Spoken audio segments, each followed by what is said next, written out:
Walk in beauty, it's all around you. Walk in beauty, let love surround you. Walk in beauty, make it around you. Walk in beauty. All right, so I want to welcome you to this section of our Power and Beauty series. I think of it as ancient brain, shaman's body. It's really about what we've been given inside ourselves by the great Mother Earth, Father Spirit, our creator, and how we can use that in a way that helps us out. Because there's so many things we need to sort of do and work at on the outside, but it's wonderful to use the things that were given us inside to make our lives easier and to move things forward in a beautiful way. So that's what we're going to do during this time and give you some clues, I think, that can once again help you de-stress and make things easier for yourself. Because that's the whole idea for me. It's not just about some kind of knowledge or knowing something. It's really about having you all have the kind of tools you need to just make things easier on yourself. And when things are easier for you, then you have more time to maybe focus on the things that are going to make a difference for the people around you and for the earth. So I'm going to just light a smudge here. So let's close our eyes and just say a prayer. So great Mother, Father, all it is, this wonderful circle of life and all the directions around us, above us and below us, Pachamama, wonderful Mother Earth, Wiracocha, Wakantanka, Father Spirit, you in the sky, all of you beings, all of you, and including that center of life itself, certainly of our human life, which is the heart. We're calling on all those wonderful energies today to support what we're doing here, to allow us to learn deeply in such a way that it drops deep into our experience and we can naturally have it come forth and make things easier and more graceful for us in our lives. So we do this for ourselves, of course, but Creator, we're also doing this in service of all those that might need this kind of energy. We're doing it in service of all our relations on the earth and all the kingdoms. So with gratefulness, we begin today. Ho, Mitakuyasan. All right, good. So I want to talk first about what we were given. And there's so much that we've been given inside ourselves that I think we've lost track of. And really my personal focus these days is to see what that is and look what there is in our own bodies and certainly in the Mother Earth herself to help us step forward in a good way and really make ourselves the full human beings that we are, that we can be, the potential that we have. So I want to begin talking about in a very simplified way, the three brains we have. Now, the first brain that's so obvious to us is this little chunk of forebrain here, this neocortex, this new brain that we human beings have. That is it's the place we can, be critical about things, analyze them, be rational. It's also the part of our brain that helps us look ahead, imagine things, and as well look back, be able to hold memories and that kind of thing.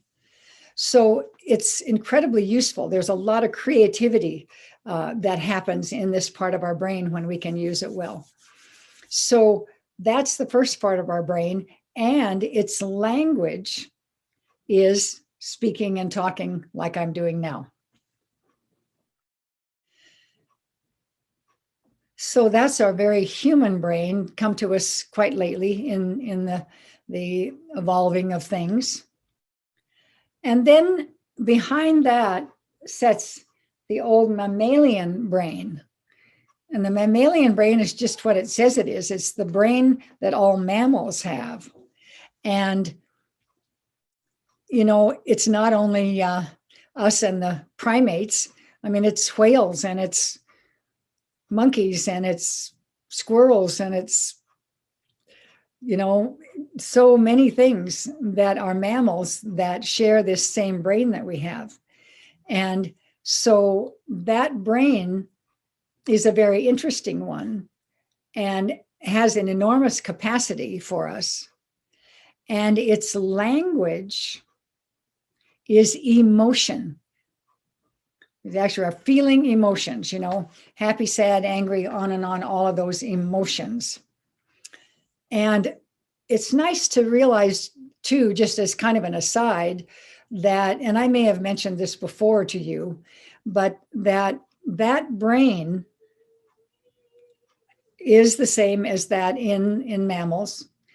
And just for the record, I want to remind us that those mammals have the same feelings we have.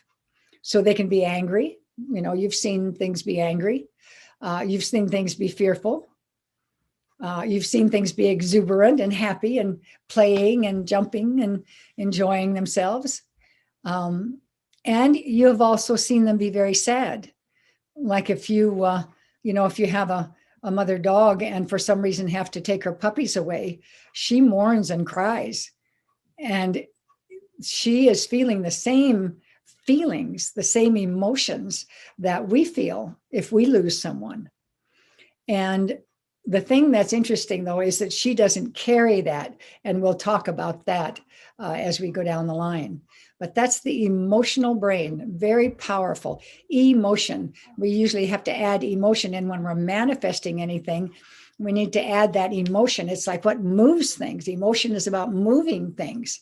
The word motion isn't the major part of it for no good, for no small reason. The prefix E is always outward, and motion. So motion outward, moving things, getting things moving, the vibrations and energy that we have, moving them out into the world. So that's the midbrain. And that language is emotion. So the old shamans say to us, many of the ones who are in the Toltec lineages say to us, you are spending way too much time in thinking and emotion. In the forebrain, the neocortex and the midbrain is what they're saying. Well, what's kind of interesting is that in the modern world, it's almost like people would say to you, well, what else is there?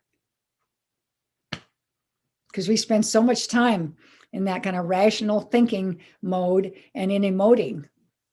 And even in therapy, and I think we discussed this in one of our other sections, even in therapy, what we pay attention to often, certainly in the past, what we paid attention to was having people talk about what their challenges were, retell the stories or whatever it is, and also then find the appropriate emotion for that. So there was not only thinking, but emotion. And those two things were what were dealt with most of the time in the in emotional work, and in a sense, what we live with many times, where we're putting our attention in our daily life in the modern world.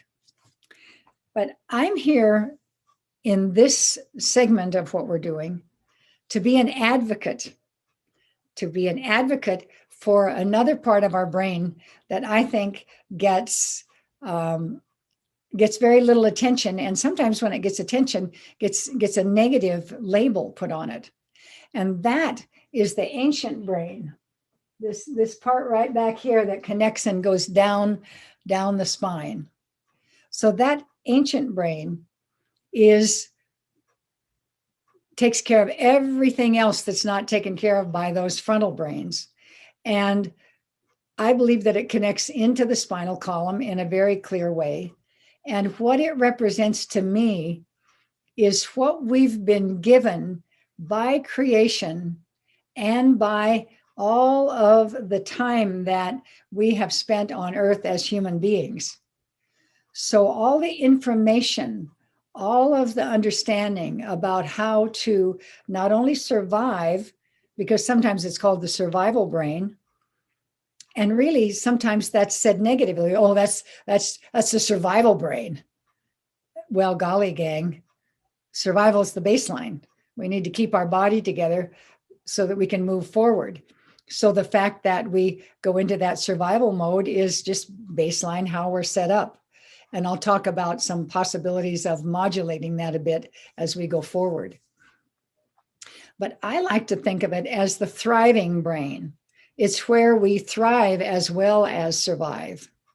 And I think that, life and living, really, when we get to what's natural and what was gifted us by Creator, I think that it isn't just about, grubbing out our survival. That's not what life is about. It's about thriving. It's about joy. There's been so much given us by Creator that can allow us to be joyful and easy and relaxed and in harmony with things. And that's really what life is, what thriving is, what our brain is meant to help us do, not just, make sure we don't die. That seems a pretty negative orientation to me. So that ancient brain is, I think, your very, very, very, very best friend.